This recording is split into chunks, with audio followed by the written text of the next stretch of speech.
ಸಚಿವ ಸ್ಥಾನ ಬಿಡೋದಕ್ಕೆ ರೆಡಿ. ಪಕ್ಷ ನನಗೆ 3 ಬಾರಿ ಸಚಿವ ಸ್ಥಾನ ನೀಡಿದೆ. ಮುನಿಯಪ್ಪ ಜಮೀರ್ ಬಳಿಕ ಇದೀಗ ಕೃಷ್ಣ ಭೈರೇಗೌಡರ ಸರದಿ. 2.5 ವರ್ಷಗಳ ಬಳಿಕ ಸಂಪುಟ ಪುನರಚನೆ ಫಿಕ್ಸ್. ಹೊಸಬರಿಗೆ ಅವಕಾಶ ಅಂತ ಹೈಕಮಾಂಡ್ ಹೇಳಿದೆ ಅಂತ ಬೆಂಗಳೂರಿನಲ್ಲಿ ಸಚಿವ ಕೃಷ್ಣ ಭೈರೇಗೌಡ ಹೇಳಿಕೆ ಕೊಟ್ಟಿದ್ದಾರೆ. ಸಂಪುಟಕ್ಕೆ ಅರ್ಹತೆ ಇರುವವರಿಗೆ ಅವಕಾಶ ಸಿಗಬೇಕು ಅಂತ ಕೃಷ್ಣ ಭೈರೇಗೌಡ ಹೇಳಿದ್ದಾರೆ.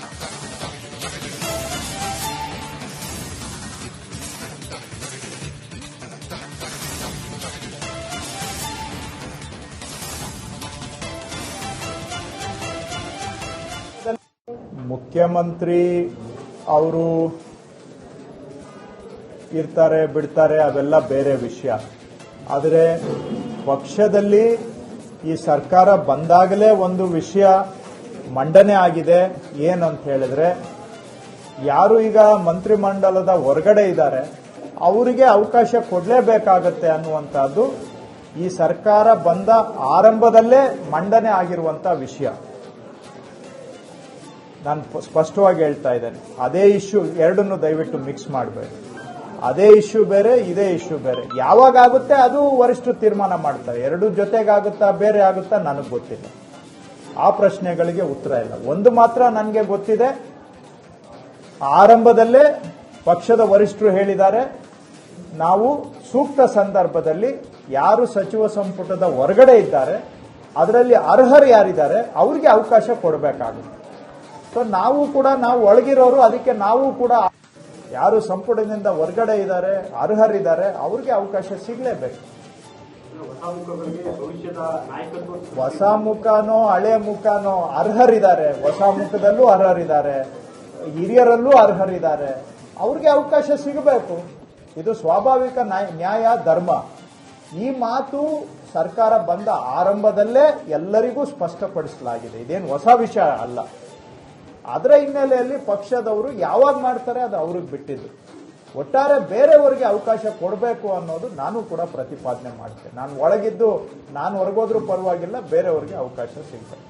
ಆಲ್ರೈಟ್, ಇನ್ನಷ್ಟು ಅಪ್ಡೇಟ್ ಪಡ್ಕೊಳ್ಳೋಣ. ನಮ್ಮ ಪ್ರತಿನಿಧಿ ಬಸವರಾಜ್ ಲೈವ್ ಕನೆಕ್ಟ್ ಆಗಿದ್ದಾರೆ. ಬಸವರಾಜ್, ಕೃಷ್ಣ ಭೈರೇಗೌಡರು ಸೇರಿದಂತೆ ಕೆಎಚ್ ಮುನಿಯಪ್ಪನವರು ಇದೇ ಧಾಟಿಯಲ್ಲಿ ಮಾತನಾಡಿದ್ರು. ಜಮೀರ್ ಅಹಮದ್ ಕೂಡ ಇಂಥದ್ದೇ ಮಾತುಗಳನ್ನು ಆಡಿದ್ರು.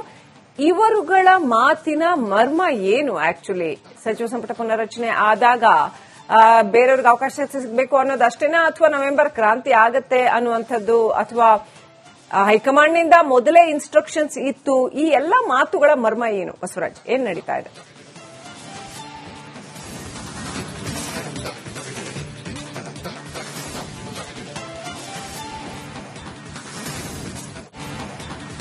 ಸಂಪರ್ಕ ಸಾಧ್ಯ ಆಗ್ತಾ ಇಲ್ಲ. ಒಟ್ಟಿನಲ್ಲಿ ಕಾಂಗ್ರೆಸ್ನಲ್ಲಿ ಹಲವು ಜನ ಹಿರಿಯ ಸಚಿವರುಗಳು ಜೊತೆಗೆ ಸ್ಟ್ರಾಂಗ್ ಪೋರ್ಟ್ಫೋಲಿಯೋ ಇರುವಂತವರು ಹೇಳಿದ್ರು, ಏನಂದ್ರೆ ಬಿಡುವಂತಂದ್ರೆ ಸಚಿವ ಸ್ಥಾನ ಬಿಟ್ಟುಕೊಡ್ತೀನಿ, ಬೇರೆಯವರಿಗೂ ಅವಕಾಶ ಸಿಗಬೇಕು, ಇದನ್ನ ಮೊದಲೇ ನಮಗೆ ಸ್ಪಷ್ಟಪಡಿಸಲಾಗಿದೆ ಅನ್ನುವಂಥದ್ದನ್ನು ಕೂಡ ಹೇಳಿದ್ರು.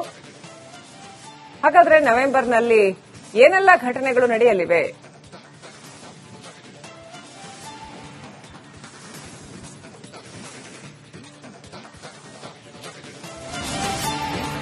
ಹೈಕಮಾಂಡ್ ಹೇಳಿದ್ರೆ ಸಚಿವ ಸ್ಥಾನ ಬಿಡೋದಕ್ಕೆ ರೆಡಿ. ಪಕ್ಷ ನನಗೆ 3 ಬಾರಿ ಸಚಿವ ಸ್ಥಾನ ನೀಡಿದೆ. ಮುನಿಯಪ್ಪ ಜಮೀರ್ ಬಳಿಕ ಇದೀಗ ಕೃಷ್ಣ ಭೈರೇಗೌಡರ ಸರದಿ. 2.5 ವರ್ಷಗಳ ಬಳಿಕ ಸಂಪುಟ ಪುನರಚನೆ ಫಿಕ್ಸ್. ಹೊಸಬರಿಗೆ ಅವಕಾಶ ಅಂತ ಹೈಕಮಾಂಡ್ ಹೇಳಿದೆ ಅಂತ ಬೆಂಗಳೂರಿನಲ್ಲಿ ಸಚಿವ ಕೃಷ್ಣ ಭೈರೇಗೌಡ ಹೇಳಿಕೆ ಕೊಟ್ಟಿದ್ದಾರೆ. ಸಂಪುಟಕ್ಕೆ ಅರ್ಹತೆ ಇರುವವರಿಗೆ ಅವಕಾಶ ಸಿಗಬೇಕು ಅಂತ ಕೃಷ್ಣ ಭೈರೇಗೌಡ ಹೇಳಿದ್ದಾರೆ.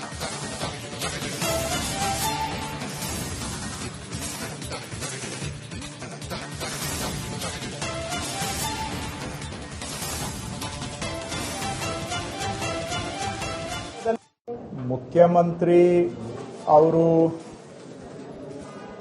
ಇರ್ತಾರೆ ಬಿಡ್ತಾರೆ ಅವೆಲ್ಲ ಬೇರೆ ವಿಷಯ.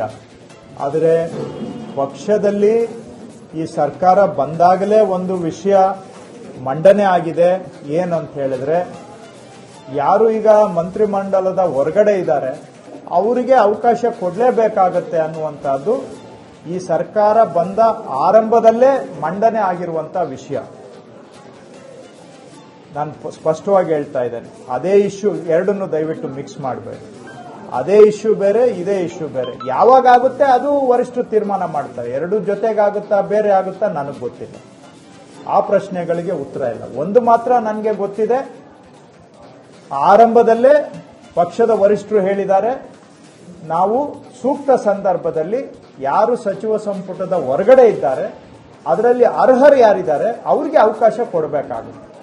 ಸೊ ನಾವು ಒಳಗಿರೋರು, ಅದಕ್ಕೆ ನಾವು ಕೂಡ ಯಾರು ಸಂಪುಟದಿಂದ ಹೊರಗಡೆ ಇದ್ದಾರೆ, ಅರ್ಹರಿದ್ದಾರೆ ಅವ್ರಿಗೆ ಅವಕಾಶ ಸಿಗಲೇಬೇಕು. ಹೊಸ ಮುಖನೋ ಹಳೆ ಮುಖನೋ ಅರ್ಹರಿದ್ದಾರೆ, ಹೊಸ ಮುಖದಲ್ಲೂ ಅರ್ಹರಿದ್ದಾರೆ, ಹಿರಿಯರಲ್ಲೂ ಅರ್ಹರಿದ್ದಾರೆ, ಅವ್ರಿಗೆ ಅವಕಾಶ ಸಿಗಬೇಕು. ಇದು ಸ್ವಾಭಾವಿಕ ನ್ಯಾಯ, ಧರ್ಮ. ಈ ಮಾತು ಸರ್ಕಾರ ಬಂದ ಆರಂಭದಲ್ಲೇ ಎಲ್ಲರಿಗೂ ಸ್ಪಷ್ಟಪಡಿಸಲಾಗಿದೆ. ಇದೇನು ಹೊಸ ವಿಷಯ ಅಲ್ಲ. ಅದರ ಹಿನ್ನೆಲೆಯಲ್ಲಿ ಪಕ್ಷದವರು ಯಾವಾಗ ಮಾಡ್ತಾರೆ ಅದು ಅವ್ರಿಗೆ ಬಿಟ್ಟಿದ್ದು. ಒಟ್ಟಾರೆ ಬೇರೆಯವರಿಗೆ ಅವಕಾಶ ಕೊಡಬೇಕು ಅನ್ನೋದು ನಾನು ಕೂಡ ಪ್ರತಿಪಾದನೆ ಮಾಡ್ತೇನೆ. ನಾನು ಒಳಗಿದ್ದು ನಾನು ಹೊರಗೋದ್ರೂ ಪರವಾಗಿಲ್ಲ, ಬೇರೆಯವರಿಗೆ ಅವಕಾಶ ಸಿಗ್ತದೆ. ಆಲ್ರೈಟ್, ಇನ್ನಷ್ಟು ಅಪ್ಡೇಟ್ ಪಡ್ಕೊಳ್ಳೋಣ. ನಮ್ಮ ಪ್ರತಿನಿಧಿ ಬಸವರಾಜ್ ಲೈವ್ ಕನೆಕ್ಟ್ ಆಗಿದ್ದಾರೆ. ಬಸವರಾಜ್, ಕೃಷ್ಣ ಭೈರೇಗೌಡರು ಸೇರಿದಂತೆ ಕೆಎಚ್ ಮುನಿಯಪ್ಪನವರು ಇದೇ ಧಾಟಿಯಲ್ಲಿ ಮಾತನಾಡಿದ್ರು. ಜಮೀರ್ ಅಹಮದ್ ಕೂಡ ಇಂಥದೇ ಮಾತುಗಳನ್ನು ಆಡಿದ್ರು. ಇವರುಗಳ ಮಾತಿನ ಮರ್ಮ ಏನು? ಆಕ್ಚುಲಿ ಸಚಿವ ಸಂಪುಟ ಪುನರ್ರಚನೆ ಆದಾಗ ಬೇರೆಯವ್ರಿಗೆ ಅವಕಾಶ ಸಿಗಬೇಕು ಅನ್ನೋದು ಅಷ್ಟೇನಾ, ಅಥವಾ ನವೆಂಬರ್ ಕ್ರಾಂತಿ ಆಗತ್ತೆ ಅನ್ನುವಂಥದ್ದು, ಅಥವಾ ಹೈಕಮಾಂಡ್ನಿಂದ ಮೊದಲೇ ಇನ್ಸ್ಟ್ರಕ್ಷನ್ಸ್ ಇತ್ತು? ಈ ಎಲ್ಲ ಮಾತುಗಳ ಮರ್ಮ ಏನು ಬಸವರಾಜ್? ಏನ್ ನಡೀತಾ ಇದೆ?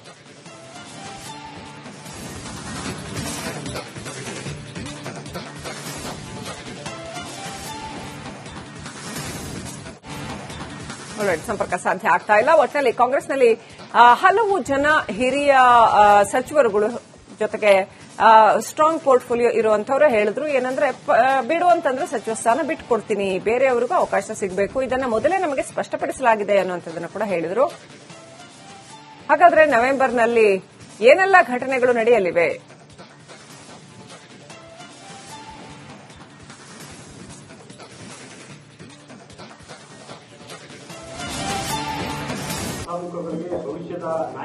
ಹೊಸ ಮುಖನೋ ಹಳೆ ಮುಖನೋ ಅರ್ಹರಿದ್ದಾರೆ, ಹೊಸ ಮುಖದಲ್ಲೂ ಅರ್ಹರಿದ್ದಾರೆ, ಹಿರಿಯರಲ್ಲೂ ಅರ್ಹರಿದ್ದಾರೆ, ಅವ್ರಿಗೆ ಅವಕಾಶ ಸಿಗಬೇಕು. ಇದು ಸ್ವಾಭಾವಿಕ ನ್ಯಾಯ, ಧರ್ಮ. ಈ ಮಾತು ಸರ್ಕಾರ ಬಂದ ಆರಂಭದಲ್ಲೇ ಎಲ್ಲರಿಗೂ ಸ್ಪಷ್ಟಪಡಿಸಲಾಗಿದೆ. ಇದೇನು ಹೊಸ ವಿಷಯ ಅಲ್ಲ. ಅದರ ಹಿನ್ನೆಲೆಯಲ್ಲಿ ಪಕ್ಷದವರು ಯಾವಾಗ ಮಾಡ್ತಾರೆ ಅದು ಅವ್ರಿಗೆ ಬಿಟ್ಟಿದ್ದು.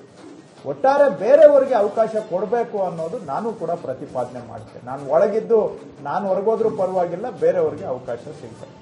ಆಲ್ರೈಟ್, ಇನ್ನಷ್ಟು ಅಪ್ಡೇಟ್ ಪಡ್ಕೊಳ್ಳೋಣ. ನಮ್ಮ ಪ್ರತಿನಿಧಿ ಬಸವರಾಜ್ ಲೈವ್ ಕನೆಕ್ಟ್ ಆಗಿದ್ದಾರೆ. ಬಸವರಾಜ್, ಕೃಷ್ಣ ಭೈರೇಗೌಡರು ಸೇರಿದಂತೆ ಕೆಎಚ್ ಮುನಿಯಪ್ಪನವರು ಇದೇ ಧಾಟಿಯಲ್ಲಿ ಮಾತನಾಡಿದ್ರು. ಜಮೀರ್ ಅಹಮದ್ ಕೂಡ ಇಂಥದೇ ಮಾತುಗಳನ್ನು ಆಡಿದ್ರು. ಇವರುಗಳ ಮಾತಿನ ಮರ್ಮ ಏನು? ಆಕ್ಚುಲಿ ಸಚಿವ ಸಂಪುಟ ಪುನರ್ರಚನೆ ಆದಾಗ ಬೇರೆಯವ್ರಿಗೆ ಅವಕಾಶ ಸಿಗಬೇಕು ಅನ್ನೋದು ಅಷ್ಟೇನಾ, ಅಥವಾ ನವೆಂಬರ್ ಕ್ರಾಂತಿ ಆಗತ್ತೆ ಅನ್ನುವಂಥದ್ದು, ಅಥವಾ ಹೈಕಮಾಂಡ್ನಿಂದ ಮೊದಲೇ ಇನ್ಸ್ಟ್ರಕ್ಷನ್ಸ್ ಇತ್ತು? ಈ ಎಲ್ಲ ಮಾತುಗಳ ಮರ್ಮ ಏನು ಬಸವರಾಜ್? ಏನ್ ನಡೀತಾ ಇದೆ?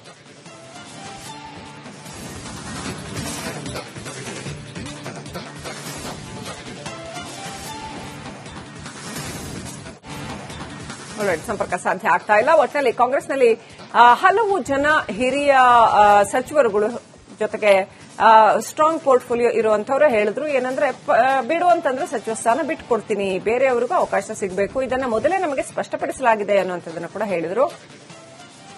ಹಾಗಾದ್ರೆ ನವೆಂಬರ್ನಲ್ಲಿ ಏನೆಲ್ಲ ಘಟನೆಗಳು ನಡೆಯಲಿವೆ?